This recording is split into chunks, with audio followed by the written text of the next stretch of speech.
नमस्कार, tasty bite with Leena या चॅनलमध्ये सर्वांचे खूप खूप स्वागत आहे। आज आपण चॉकलेट केक अगदी सोप्या पद्धतीने घरच्या घरी कसा बनवायचा हे पाहणार आहोत। व्हिडिओ तुम्ही शेवटपर्यंत पहा, अगदी कोणालाही जमेल इतकी सोपी केक बनवण्याची ही पद्धत आहे। आणि हा केक मी OTG मध्ये बेक न करता गॅसवरती कढईमध्ये बेक केलेला आहे। तुम्ही पाहू शकता अगदी मस्त केक आपला तयार झालेला आहे। चला तर आपण रेसिपीला सुरुवात करूया। सुरुवातीला इथे मी गॅसवरती कढईमध्ये एक स्टँड ठेवून त्यावरती झाकण ठेवलेलं आहे। गॅसची फ्लेम चालू करून लो फ्लेमवरती 10 मिनिट इथे कढई आपल्याला प्रीहीट करून घ्यायची आहे। कढई प्रीहीट होती तोपर्यंत आपण केक बॅटर बनवून घेऊया। इथे मी एका बाउलमध्ये पाव कप दूध घेतलेला आहे आणि हे दूध रूम टेम्परेचरचं आहे। त्याच कपाने इथे मी पाव कप साजूक तूप घेतलेला आहे। आता दूध आणि तूप आपल्याला एकसारखं होईपर्यंत असं मस्त फेटून घ्यायचं आहे। तुम्ही पाहू शकता या पद्धतीने इथे मी दूध आणि तूप एकसारखं असं फेटून घेत आहे। साधारण 1 मिनिटभर आपल्याला हे दोन्ही असं फेटून घ्यायचं आहे। तुम्ही पाहू शकता इथं दूध आणि तूप एकसारखं असं झालेलं आहे। आता यानंतर आपल्याला केक टिन तयार करून घ्यायचा आहे। केक टिन मध्ये मी बटर पेपर ठेवलेला आहे आणि केक टिनला सगळीकडे तेल लावून घेतलेलं आहे। असं केल्याने केक बॅटर आहे ते केक टिनला चिटकत नाही। केक टिन रेडी झालेला आहे। आता इथे मी 1 कप सपाटासा भरून मैदा घेतलेला आहे। अर्धा कप मी इथं पिठी साखर घेतलेली आहे, तीही अशी सपाट भरून घेतलेली आहे। यानंतर हाफ टीस्पून बेकिंग पावडर घ्यायची आहे। त्यानंतर 1/4 टीस्पून आपल्याला बेकिंग सोडा घ्यायचा आहे। 2 चमचे कोको पावडर घ्यायची आहे।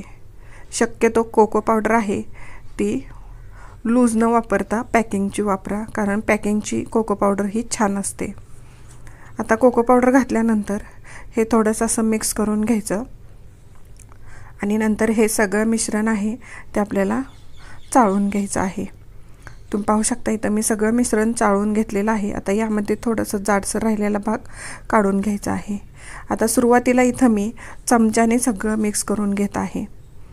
तुम्ही पाहू शकता इथं मिक्स केल्यानंतर आता हे बॅटर जे आहे थोडंसं घट्ट आहे।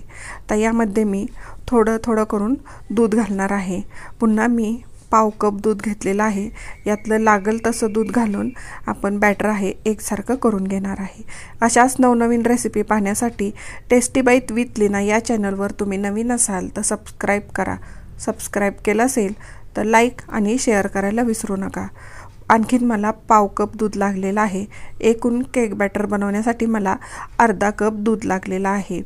तुम्ही पाहू शकता मस्त एकसारखं असं प्लेन आपलं इथं केक बॅटर आहे ते तयार झालेलं आहे। तयार केक बॅटर आपण केक टिनमध्ये घालून घेणार आहे। या पद्धतीने सावकाश असं सगळं केक बॅटर मी केक टिनमध्ये घालून घेतलेलं आहे आणि पुन्हा मी असं एकसारखं प्लेन करून घेतलेलं आहे। आता वरून मी थोडेसे चोको चिप्स यावरती घालून घेणार आहे। आता जर तुमच्याकडे चोको चिप्स नसतील तर वरती तुम्ही ड्राय फ्रूट्स किंवा तुटी फुटी घातलं तरीही चालेल। 2-3 वेळा केक टिन असा टॅप करून घ्यायचा। असं केल्याने केक टिनमध्ये असलेली एक्स्ट्राची हवा निघते। आता गॅसवरती जी आपण कढई प्रीहीट करायला ठेवली होती ती प्रीहीट झालेला आहे कढई, त्यामध्ये तयार केक टिन ठेवून घ्यायचा। त्यानंतर वरती झाकण ठेवून घ्यायचं आहे। सुरुवातीला 1 मिनिट गॅसची फ्लेम आहे ती फुल ठेवायची आणि त्यानंतर गॅसची फ्लेम लो ठेवून आपण 30 मिनिट केक बेक करून घेणार आहे। बघा आपल्याला आता 30 मिनिट होत आलेले आहेत। कढईवरचं झाकण काढून पाहूया की आपला केक बेक झालेला आहे का। कढईवरचं झाकण काढल्यानंतर तुम्ही पाहू शकता अगदी छान मस्त असा आपला इथं केक टम्मा असा फुगलेला आहे। आता केक बेक झालाय का नाही हे पाहण्यासाठी यामध्ये अशी मी टूथपिक घालून बघितली। तुम्ही पाहू शकता अगदी सगळी टूथपिक यामध्ये गेलेली आहे। सावकाश टूथपिक काढून घेतली, पूर्ण क्लीन अशी आपली टूथपिक बाहेर काढल्यानंतर आलेली आहे। तर आपला केक पूर्ण बेक झालेला आहे। आता टूथपिक बाहेर काढल्यानंतर थोडीशी ओली आली तर समजायचं केक अजून पूर्ण बेक झालेला नाही। तर पुन्हा झाकण ठेवून आपल्याला 5 मिनिट केक बेक करून घ्यायचा आहे। आता मी केक पूर्ण थंड करून घेतला। थंड केल्यानंतर साईडनं चाकू फिरवून घेतला आणि इथं मी प्लेटमध्ये केक टीन आहे तो असा पलटी करून घेतला। वरनं थोडंसं टॅप करून घेतलं आणि केक टीनमधून काढून घेतलेला आहे। लावलेला बटर पेपरही अगदी सहज निघाला। तुम्ही पाहू शकता अगदी छान जाळीदार मस्त टम फुगलेला मऊ लुसलुशीत असा इथं आपला चॉकलेट केक बेक झालेला आहे। केक कट करताना लक्षात येत आहे की अगदी छान मऊ असा आपला इथं केक तयार झालेला आहे। मी तुम्हाला एक स्लाइस कट केलेले आहे दाखवते। तुम्ही पाहू शकता अगदी छान जाळीदार असा आपला हा मऊ लुसलुशीत केक तयार झालेला आहे। एकदा या पद्धतीने केक नक्की करून पहा। थँक्यू।